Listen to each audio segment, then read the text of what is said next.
बिस्मिल्लाहिर्रहमानिर्रहीम। अस्सलाम वालेकुम स्टूडेंट्स। अच्छा जी, ये हमारा सेकंड लेक्चर है मेथड ऑफ अनडिटरमाइंड कोफिशिएंट्स पे और सुपरपोजिशन अप्रोच हम यूज़ करेंगे। आज के लेक्चर में हम दो एग्जांपल सॉल्व करेंगे और आपको ये बताएंगे कि इस मेथड को क्यों हम मेथड ऑफ अनडिटरमाइंड कोफिशिएंट कहते हैं। ठीक है, तो हम डिफरेंट केसेस लेके चलेंगे। पूरे मेथड को हम डिवाइड करेंगे डिफरेंट केसेस में ताकि आसानी से बात समझ में आ जाए। ठीक है। अच्छा जी, सबसे पहले case number one. Case number one के हमने दो पार्ट किए हैं, एक ए और एक बी। जो केस नंबर वन है उसका जो ए पार्ट है उसमें क्या है, उसमें ये है कि जो सोर्स टर्म है आपकी, जो हमारी सोर्स टर्म है वो अगर क्या हो, एक्सपोनेंशियल फंक्शन हो। लेकिन हर एक एक्सपोनेंशियल फंक्शन नहीं। ठीक है, एक्सपोनेंशियल फंक्शन कैसे होना चाहिए, सम कांस्टेंट, कोई भी कांस्टेंट मल्टीप्लाई हो रहा हो किसके साथ, एक्सपोनेंशियल के ऊपर कोई पावर हो इस तरह की, ए एक्स, एक्स के ऊपर पावर वन होनी चाहिए और ये जो ए है ये कांस्टेंट है। ठीक है, तो हमारी जो सोर्स टर्म है वो किस तरह से हो सकती है, जैसे यू हो सकती है 2 एक्सपोनेंशियल एक्स हो सकती है, 2 को कांस्टेंट है, एक्सपोनेंशियल के ऊपर एक्स के ऊपर पावर वन होनी चाहिए। ठीक है जी। इस तरह भी हो सकता है कि 8 एक्सपोनेंशियल -3x। ठीक है, कांस्टेंट भी इसके साथ कुछ भी हो सकता है, कोई भी रियल नंबर हो सकता है और यहाँ x के ऊपर पावर क्या होनी चाहिए, 1 होनी चाहिए। ये बात आपने जहन नशीन करनी है। तो हमारी जो सोर्स टर्म है, सोर्स टर्म वो बड़ी इंपॉर्टेंट है। वो किस तरह की होनी चाहिए, एक्सपोनेंशियल फंक्शन। पहली बात, सोर्स टर्म एक्सपोनेंशियल फंक्शन होना चाहिए और एक्सपोनेंशियल फंक्शन की जो जनरल फॉर्म है वो क्या है जी, वो ये है सम कांस्टेंट आई मीन के और एक्सपोनेंशियल ए एक्स। इस तरह का आपका कौन सी टर्म होनी चाहिए, सोर्स टर्म। ठीक है, या जिसको हम क्या कहते हैं, right hand side of the differential equation. ठीक है। अच्छा, अब एक तो ये चीज़ है केस वन में। दूसरी जो सिचुएशन है जिसको मैंने ए कहा हुआ है, केस वन का ए, कि no duplication between Y C and Y P, यानी वाई सी और वाई पी के अंदर कोई टर्म एक जैसी नहीं होगी। ठीक है, एक जैसी टर्म्स नहीं होगी इसमें, इसको हम देखेंगे। ठीक है, तो केस वन क्या है जी, कि हमारा जो सोर्स टर्म है वो क्या होगी, सोर्स टर्म हमारी होगी, दोबारा देख लेते हैं, एक्सपोनेंशियल फंक्शन। यस सर, बात समझ आ गई है। और ए का मतलब क्या है, क्योंकि केस वन में हमारे दो केसेस हैं, ए और बी। इधर हमारे पास जो केस है उसे हम कहेंगे विदाउट डुप्लीकेशन। इसका क्या मतलब है कि वाई पी और वाई सी के अंदर कोई भी टर्म कॉमन नहीं होनी चाहिए। ठीक है, आइए एग्जाम्पल से समझते हैं इस बातों को, क्योंकि सारी बातें थ्योरेटिकल बातें एग्जाम्पल से ही समझ आती हैं। फाइंड द पर्टिकुलर सॉल्यूशन, यानी वाई पी हमें निकालना है ऑफ दिस डिफरेंशियल इक्वेशन। ये एक डिफरेंशियल इक्वेशन दी हुई है using UC method. UC method means method यानी अनडिटरमिन्ड कोएफिशिएंट मेथड। ओके, अब इसको सॉल्व करने से पहले, मेथड ऑफ अनडिटरमिन्ड कोएफिशिएंट से सॉल्व करने से पहले आपने ज़रा ये कुछ स्टेप्स देखने हैं। अच्छा, स्टेप से पहले भी यहाँ देखें, ये जो राइट हैंड साइड है ना, ये सोर्स टर्म कहलाती है। सोर्स टर्म की मैंने आपको पहचान बताई थी। इस पूरी डिफरेंशियल इक्वेशन में देखें किसका डेरिवेटिव है, y का डेरिवेटिव है, तो इसका मतलब है y डिपेंडेंट वेरिएबल है। और इसमें एक और वेरिएबल हमें नज़र आ रहा है x, इसका मतलब है x इंडिपेंडेंट वेरिएबल है। तो सोर्स टर्म ऐसी टर्म होती है जिसमें सिर्फ और सिर्फ कौन सा वेरिएबल हो सकता है, इंडिपेंडेंट वेरिएबल। ठीक है, सिर्फ इंडिपेंडेंट वेरिएबल इसमें आ सकता है, डिपेंडेंट वेरिएबल इसमें नहीं आ सकता। तो इसमें अगर आप देख लें सिर्फ इंडिपेंडेंट वेरिएबल है, इस टर्म को आपने हमेशा राइट हैंड साइड पे लिखना है, इसीलिए इसको राइट हैंड साइड भी लिखते हैं। तो हो सकता है एग्जाम में ये लेफ्ट हैंड साइड पे लिखी हुई हो, आपने उसको राइट पे ले आना है। ठीक है। अच्छा जी, सोर्स टर्म को बास किताबें एफ ऑफ एक्स से भी शो करती हैं कि ये जो है ये एफ ऑफ एक्स है। ठीक है, बहरहाल एनीवे, तो यहाँ हमारी जो सोर्स टर्म है वो एक्सपोनेंशियल है। तो हमारा केस वन है। तो हमने स्टेप्स क्या लेके चलने हैं, सबसे पहला स्टेप क्या है जी, हमने वाई सी फाइंड करना है। वाई सी पे ऑलरेडी हम लेक्चर बना चुके हैं, लिहाजा हम वाई सी फाइंड कर लेंगे क्विकली। ठीक है, तो सबसे पहले हम फाइंड करते हैं Y C, step by step चलेंगे। ठीक है, वाई सी निकालने के लिए हम क्या करेंगे, सॉल्यूशन, एसोसिएटेड होमोजीनियस इक्वेशन बनाएंगे। होमोजीनियस इक्वेशन यानी डिफरेंशियल इक्वेशन क्या होगी, homogeneous differential equation associated, y double prime -5 y prime और सोर्स टर्म को हम उड़ा देंगे 0। ये एसोसिएटेड होमोजीनियस इक्वेशन है। ऑक्सिलरी इक्वेशन बनाएंगे, पूरी डिटेल से मैं इस पे बना चुका हूँ वीडियोस। कैसे बनेगी auxiliary equation? M square minus 5m plus 4 is equal to 0। Quadratic equation है, सॉल्व करेंगे, फैक्टराइज कर सकते हैं इसको हम, मिडल टर्म को ब्रेक करें, minus m plus 4 is equals to 0। यहाँ से हम ये करेंगे, m को कॉमन लेंगे, तो m माइनस 4 माइनस कॉमन आएगा, m minus 4 is equals to 0। ये दो ब्रैकेट्स कॉमन, m माइनस 4 क्या बचा जी, m माइनस 1। यहाँ से m की दो वैल्यूज़ आ गई हैं, m माइनस 4 को भी 0 के बराबर ले लेंगे, इन दोनों ब्रैकेट को हम 0 के बराबर ले लेंगे, और यहाँ से m की आएगी दो वैल्यूज़, एक आएगी 4 और दूसरी वैल्यू आएगी 1। ठीक है, ये जो m की वैल्यूज़ आई हैं इनको अगर आप गौर से देखें, इसको हम पहले डिस्कस कर चुके हैं, लिहाजा इस पर डिटेल में बात नहीं होगी। ये ऑक्सिलरी इक्वेशन के रूट्स हैं, और ये रूट्स कैसे हैं? रियल हैं, इनमें कोई आयोटा नहीं है, प्लस डिस्टिंक्ट है यानी डिफरेंट है। भाई डिफरेंट है, नज़र आ रहा है, एक 1 है एक 4 है, तो नज़र आ रहा है, ठीक है, कि ये डिफरेंट है। तो हम क्या करेंगे ऐसी सिचुएशन में? एक का नाम हम रखेंगे m1 और दूसरे का नाम हम क्या रखेंगे, m2। और जो हमारा yc है वो क्या होगा जी? yc हमारा ये होगा, yc क्या होगा जी? सम कांस्टेंट c1 e की पावर यानी एक्सपोनेंशियल m1x प्लस दूसरा constant exponential m2x। yc m1 और m2 की वैल्यू पुट कर दें। ये जो ऑक्सिलरी इक्वेशन आई है ना हमारी, ये जो क्वाड्रेटिक इक्वेशन बनी ऑक्सिलरी इक्वेशन, इसको कैरेक्टरिस्टिक इक्वेशन भी सॉल्व कहते हैं, इसका जो सॉल्यूशन होता है, ये सॉल्यूशन दो आए हैं, एक का नाम m1 रखा, दूसरे का नाम m2 रखा, ये यहाँ पुट कर दीजिए। किसी को भी m1 कह दें, किसी को भी m2 कह दें, इससे कोई फर्क नहीं पड़ता। तो m1 की वैल्यू 4 है, 4x प्लस c2, और m2 की वैल्यू 1 है, तो ये मैं लिख दूंगा 1x, तो ये आ जाएगा। ये क्या है, इसको आपने जहन नशीन कर लेना है जी, या जहन नशीन करने से मुराद ये है कि इसको आपने भूलना नहीं है, क्योंकि ये बहुत इंपॉर्टेंट है। तो सबसे पहला काम आपने क्या करना होता है मेथड ऑफ अनडिटरमिन्ड कोएफिशिएंट में, कि आपने yc निकालना है। दूसरा काम आपने क्या करना है कि आपने एज्यूम करना है yp, जिसको हम क्या कहेंगे, ट्रायल सॉल्यूशन। अब ये एजम्पशन ऐसे तुक्का तो नहीं होगी ना कि ऐसे कुछ भी एज्यूम कर लो, ऐसे तो होगा नहीं, लाजिम बात है कोई एजुकेटेड गेस लगाना पड़ेगा, इसीलिए इस मेथड को मेथड ऑफ एजुकेटेड गेस भी कहते हैं। तो कैसे हम इस सॉल्यूशन को yp को एज्यूम करेंगे? According to the non homogeneous term, या जिसको क्या कहते हैं, सोर्स टर्म कहते हैं। तो हमारी सोर्स टर्म क्या है? हमारी सोर्स टर्म एक्सपोनेंशियल फंक्शन है, और एक्सपोनेंशियल फंक्शन इस शक्ल की है, चेक करें इस शक्ल की है या नहीं है, बिल्कुल है। x की जगह x है, a की जगह 2 आया हुआ है, 8 की जगह क्या लिखा हुआ है, k लिखा हुआ है। तो हमारे जो एक्सपोनेंशियल फंक्शन है, जो सोर्स टर्म है वो एक्सपोनेंशियल फंक्शन है। तो अगर एक्सपोनेंशियल फंक्शन है तो ये हमारा केस 1 है। तो इसको कैसे, yp को आप कैसे एज्यूम करेंगे अगर हमारा एक्सपोनेंशियल फंक्शन, अगर सोर्स टर्म एक्सपोनेंशियल फंक्शन हो? ठीक है, गौर से देखिएगा कैसे एज्यूम करेंगे। ठीक है, हम अपना ट्रायल सॉल्यूशन क्या लेंगे? ठीक है, हमारा जो ट्रायल सॉल्यूशन है वो क्या होगा? ठीक है, ट्रायल सॉल्यूशन क्या होगा बच्चों, देखें आपने इस सोर्स टर्म को देखते हुए लिखना है। ठीक है, तो जो yp है वो आपका क्या होगा, yp इज इक्वल्स टू होगा क्या, सम कांस्टेंट, मगर आप ये c1 और c2 नहीं यूज करेंगे, कोई भी constant, arbitrary constant, a exponential function जो यहां लिखा हुआ है वो यहां लिखना है 2x।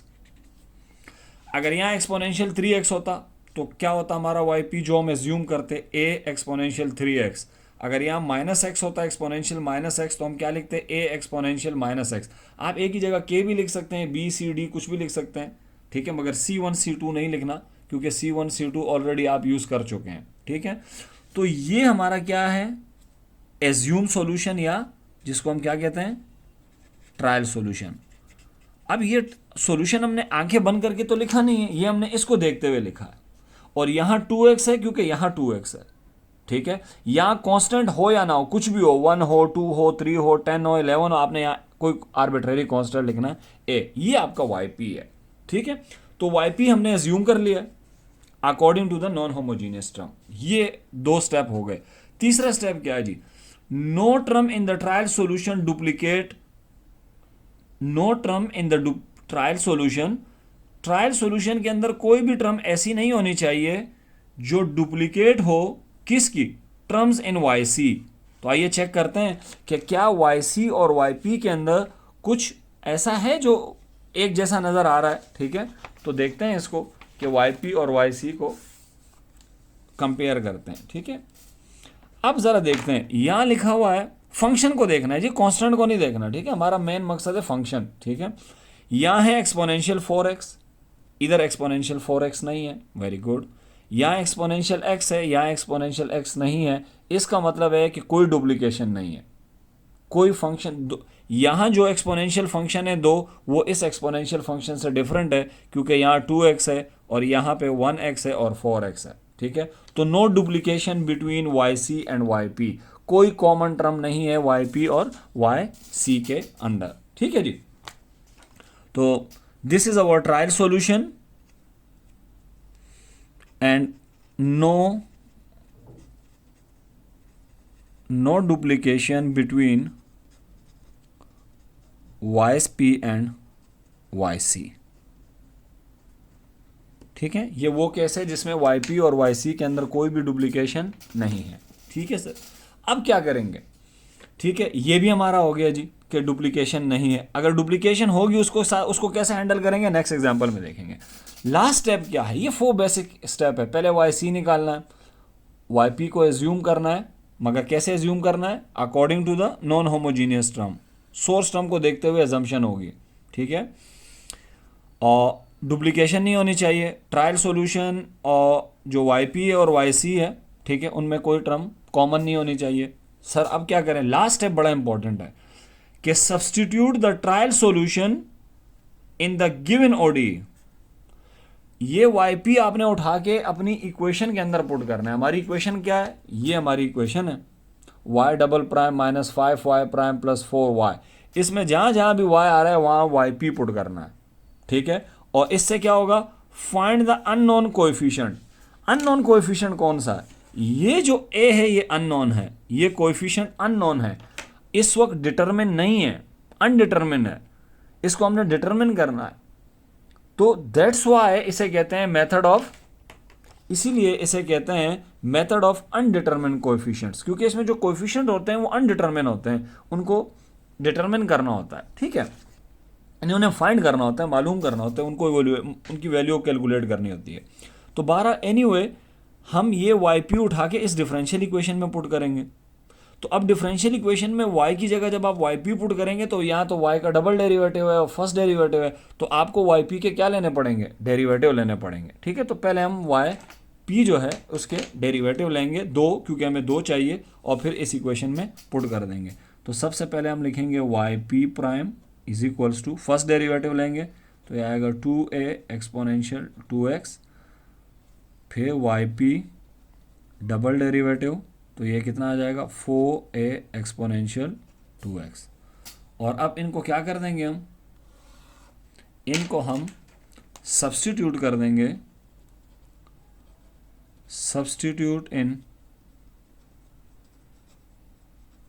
गिवन ओडी में सब्स्टिट्यूट कर देंगे। तो क्या होगा जी, सब्स्टिट्यूट करते हैं, y डबल प्राइम की जगह वाई पी डबल प्राइम लिखेंगे तो ये आएगा 4a एक्सपोनेंशियल 2x माइनस 5, और y प्राइम की जगह मैं लिखूंगा 2a एक्सपोनेंशियल 2x प्लस 4। जब भी वैल्यू सब्स्टिट्यूट किया करें, सिंपल रूल बता रहा हूँ, ब्रैकेट में सब्स्टिट्यूट किया करें, कभी गलती नहीं करेंगे। a exponential 2x is equals to, right hand side पे क्या है 8 एक्सपोनेंशियल 2x। इसको अब हम सिंप्लीफाई करते हैं, ठीक है। अच्छा जी, ये आएगा 4a exponential 2x, this implies minus ये 10 हो जाएगा a exponential 2x plus 4a exponential 2x is equals to 8 exponential 2x, ठीक है। 4 और 4 8 हो गए, और माइनस 10 तो कितना बचा, minus 2a exponential 2x is equals to 8 exponential 2x। ठीक है जी, तो ये कैंसिल हो जाएंगे, यहाँ कुछ कैंसलेशन होगी, देख लें। एक्सपोनेंशियल 2x इससे कैंसिल, तो -2 को उधर ले जाएंगे तो a की वैल्यू क्या आ जाएगी, -4।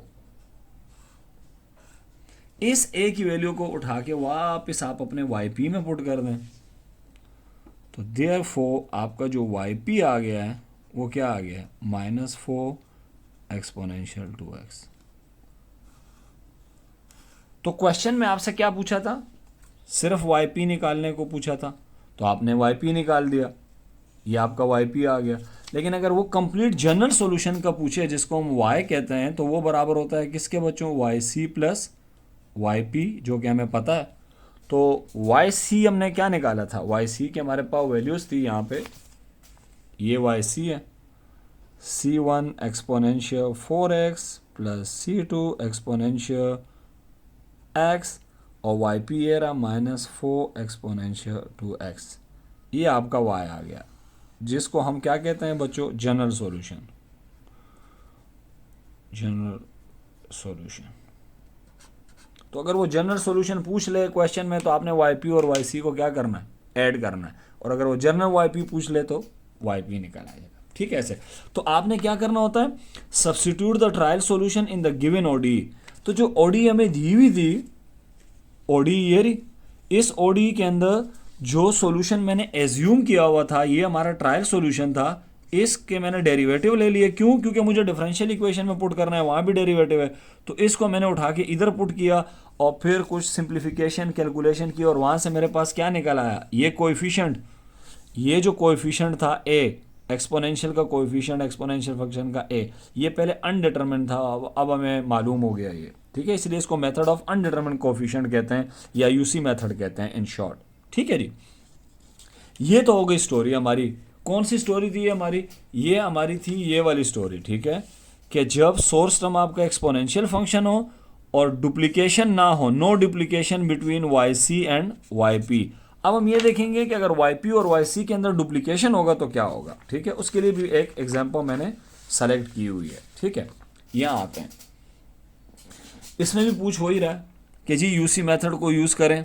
ठीक है, यूज़ मेथड ऑफ अनडिटरमिन्ड कोएफिशिएंट। ठीक है, और इसको सॉल्व करना है।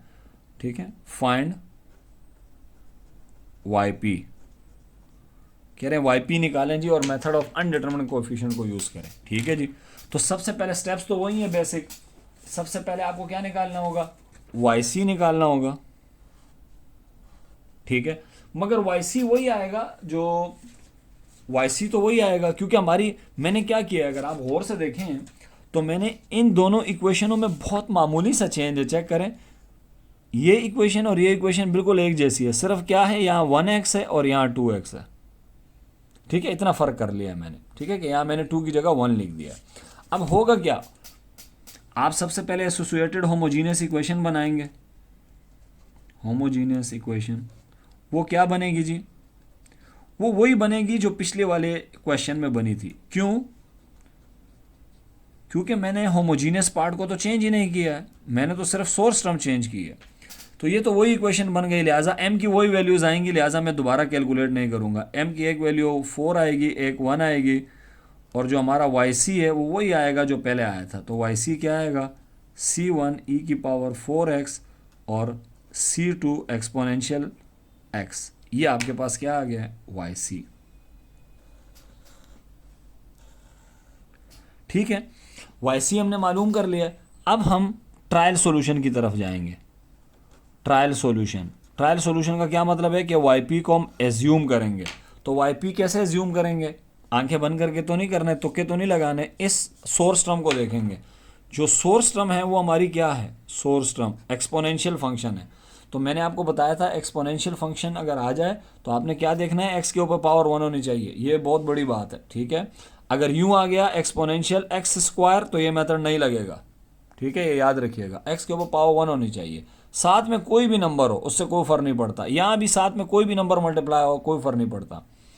तो अब हम yp को जो एज्यूम करेंगे वो क्या करेंगे, यू करेंगे। सम मैंने जैसे पहले बताया था कि yp को आप एज्यूम करने का तरीका क्या है कि yp को आप एज्यूम करेंगे सम कांस्टेंट और एक्सपोनेंशियल फंक्शन, मगर पिछले क्वेश्चन में 2x था और इस क्वेश्चन में क्या है 1x, तो इसको देखते हुए करेंगे सम कांस्टेंट a और एक्सपोनेंशियल, यहाँ क्या लिखा हुआ है 1x, तो हम भी लिखेंगे x। लेकिन इससे एक प्रॉब्लम क्रिएट हो गई है, इससे प्रॉब्लम ये क्रिएट हो गई है कि ये जो yp आपने लिया हुआ है, इस yp और इस yc के अंदर कुछ कॉमन है। अगर आप देखें यहाँ एक्सपोनेंशियल 4x है, यहाँ एक्सपोनेंशियल 4x नहीं है, यहाँ एक्सपोनेंशियल 1x है और यहाँ भी एक्सपोनेंशियल 1x है। तो इसका मतलब है कि इन दोनों में अब कॉमन टर्म है, और वो कॉमन टर्म क्या है मैं यहाँ लिख देता हूँ। सेकंड टर्म जो है ऑफ yc जो है वो क्या है, उसकी वजह से क्या क्रिएट हो रहा है, डुप्लीकेशन। ये सेकंड टर्म जो है ना, ये डुप्लीकेशन को कॉज कर रही है। अगर आप देखें ये और ये टर्म एक जैसी हैं, जो फंक्शन है बेसिकली, ठीक है, कांस्टेंट्स को नहीं देखना है, जो फंक्शन है वो एक जैसे हैं। फिर क्या करेंगे, ऐसी सूरत में आप अपने याद रखिएगा, जब भी क्या आ जाए, डुप्लीकेशन आ जाए, जब भी डुप्लीकेशन आ जाए तो आप अपने yp को क्या करोगे, मॉडिफाई। क्या करोगे, मॉडिफाई। अब मॉडिफाई का तरीका बता रहा हूं मैं कि कैसे मॉडिफाई करेंगे, बहुत सिंपल है, ठीक है। yp की जो राइट हैंड साइड है ना, इसको आपने मल्टीप्लाई करना है x से, तो क्या बनेगा जी, a x एक्सपोनेंशियल x। और चेक करेंगे कि क्या अभी कोई डुप्लीकेशन है या नहीं, तो चेक करते हैं जी। मैंने आपको पहले भी बताया था कांस्टेंट को नहीं देखना है, फंक्शन को देखना है। ये लिखा हुआ है एक्सपोनेंशियल 4x, ये तो इधर है ही नहीं, ठीक है। ये जो फंक्शन है, ये फंक्शन क्या है, एक्सपोनेंशियल x, और इधर जो हमारा वेरिएबल है, आसान लफ्जों में यूं समझ लें, इधर हमारा वेरिएबल एक्सपोनेंशियल x नहीं है, ये है अब x इंटू एक्सपोनेंशियल x। तो ये तो कॉमन नहीं है ना, ये फंक्शन और ये फंक्शन तो डिफरेंट है। जैसे अगर मैं लिख दूं आपको, अगर मैं कहूं कि एक फंक्शन मेरे पास ये है f ऑफ x और दूसरा फंक्शन मेरे पास g ऑफ x है और वो ये रहा x एक्सपोनेंशियल x, तो क्या ये दोनों एक जैसे हैं? नहीं, टोटली डिफरेंट। ये एक्सपोनेंशियल फंक्शन है और ये एक्सपोनेंशियल फंक्शन तो नहीं है, ये तो पॉलिनोमियल और एक्सपोनेंशियल का प्रोडक्ट है। तो इसका मतलब ये हुआ कि नाउ डुप्लीकेशन इज एलिमिनेटेड। तो हमने yp को मॉडिफाई कर दिया, और मॉडिफाई इस तरह से किया कि डुप्लीकेशन को हमने क्या कर दिया, एलिमिनेट कर दिया। तो डुप्लीकेशन को आपने एलिमिनेट करना है बेसिकली। तो वो एलिमिनेशन का तरीका क्या है कि आपने yp को क्या करना है जी, मल्टीप्लाइंग बाय x। x से मल्टीप्लाई करने के बाद आपने वेरिएबल पार्ट देखना है कि क्या ये वेरिएबल पार्ट इधर है या नहीं। अगर वेरिएबल पार्ट है तो फिर दोबारा मल्टीप्लाई बाय x करेंगे, तब तक x से मल्टीप्लाई करते रहेंगे जब तक कि डुप्लीकेशन क्या ना हो जाए, रिमूव ना हो जाए, ठीक है। उम्मीद है बात समझ में आ गई होगी। अब हमारा yp ये रहा, अब इस yp को आपने उठा के यहाँ पुट करना है। तो यहाँ पुट करने के लिए डेफिनेटली आपको yp के डेरिवेटिव चाहिए, तो ये निकालेंगे जी अब हम डेरिवेटिव, ठीक है। अच्छा जी, डेरिवेटिव लेंगे जी। yp हमने क्या सपोज कर लिया, ठीक है, yp is equals to a x exponential x। ये x आया है किस वजह से, ये x आया है हमारे मॉडिफिकेशन की वजह से, ठीक है, क्योंकि हमने मॉडिफाई किया हुआ है। तो yp का हम लेंगे प्राइम, प्रोडक्ट रूल लगेगा, a तो कांस्टेंट है, तो डेरिवेटिव आपको आते ही होंगे, ठीक है। मैं उस तरफ नहीं जा रहा, इसको थोड़ा सिंप्लीफाई करें, a को अंदर ले जाएं, a exponential x plus a x exponential x, ये आपका yp आ गया। डबल प्राइम निकालने के लिए a तो कांस्टेंट है, एक्सपोनेंशियल का डेरिवेटिव एज इट इज़, और यहाँ प्रोडक्ट रूल लगेगा, exponential x plus x exponential x। Simplify करें, a ये दोनों ऐड हो जाएंगे, 2 exponential x x exponential x, a को अंदर ले जाएं, 2a exponential x a x exponential x। तो स्टूडेंट्स ये आपका क्या है, yp है, ये yp का फर्स्ट डेरिवेटिव है और ये yp का सेकंड डेरिवेटिव है, ठीक है। इनको उठा के आपने इस इक्वेशन के अंदर पुट करना है। y डबल प्राइम की जगह मैं क्या लिखूंगा, लिख देते हैं, put in given ODE, given ODE में पुट कर दें। y डबल प्राइम की जगह क्या लिखूंगा, 2a exponential x plus ax exponential x bracket में माइनस 5, y प्राइम की जगह लिखेंगे a exponential x ax exponential x plus 4y की जगह क्या लिखेंगे, यानी y की जगह yp आएगा, ax exponential x is equal to 8 exponential x। ठीक है जी। अच्छा जी, सिंप्लीफाई करते हैं इसको, a की वैल्यू निकालनी है, 2a exponential x plus ax exponential x minus 5a exponential x, minus को अंदर ले जाएं, minus 5ax exponential x plus 4ax exponential x 8 exponential x।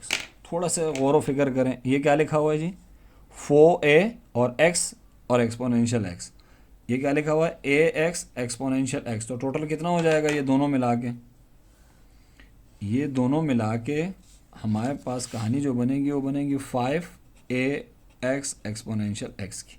ठीक है, तो जो इक्वेशन बनेगी वो क्या बनेगी, और ये दोनों दिस और दिस, ठीक है, एक जैसे है ना, ये और ये एक जैसे हैं, तो ये बनेगा 2a एक्सपोनेंशियल x माइनस 5, तो ये बनेगा माइनस 3a एक्सपोनेंशियल x। ठीक है, और ये माइनस 5a ये वाला, ठीक है, x एक्सपोनेंशियल x, और ये दोनों ऐड हो के 5 आए हैं, ये 5 ऑलरेडी लिखा हुआ था, 2a में से 5a गए तो ये 3a एक्सपोनेंशियल x बच गया। ठीक है, कंफ्यूज नहीं होना, plus 5a x exponential x is equals to 8 exponential x, ये दोनों, ठीक है, समझे, स्त्री हो गए एक तरह से, तो बचा क्या, एक्सपोनेंशियल x एक्सपोनेंशियल का x से कैंसिल हो जाएगा, minus 3a is equals to 8। This implies that a is equals to what, minus 8/3। ये वो अनडिटरमिन्ड कोएफिशिएंट था जो अब डिटरमिन हो चुका है। ठीक है, तो ये a वापस आप अपने yp में पुट करेंगे, आपका yp ये रहा, तो देयरफॉर आपका जो yp है वो क्या बन गया जी, yp is equals to ax, a की जगह लिखेंगे माइनस 8/3 x एक्सपोनेंशियल x, ये आपका क्या है जी, yp है। तो ये दो केसेस थे कि अगर डुप्लीकेशन होगी नहीं होगी, ठीक है, तो उसको हम कैसे हैंडल करेंगे। आज के लेक्चर को एंड करते हैं यहाँ पे। ठीक है, तब तक के लिए अल्लाह हाफिज़ व नासिर। ठीक है, कोई भी इशू हो तो मुझे आप मेरे व्हाट्सएप नंबर पे 0343200567, और अगर आप पाकिस्तान में नहीं हैं, ठीक है, तो कंट्री कोड 92, ठीक है, 0 और 3432000567। ठीक है, मुझे आप इस पे मैसेज कर सकते हैं, मैं कोशिश करूँगा कि जल्द से जल्द आपको जवाब दूँ। तब तक के लिए अल्लाह हाफिज़ व नासिर। अपने इर्द गिर्द के लोगों का बहुत ख्याल रखिएगा।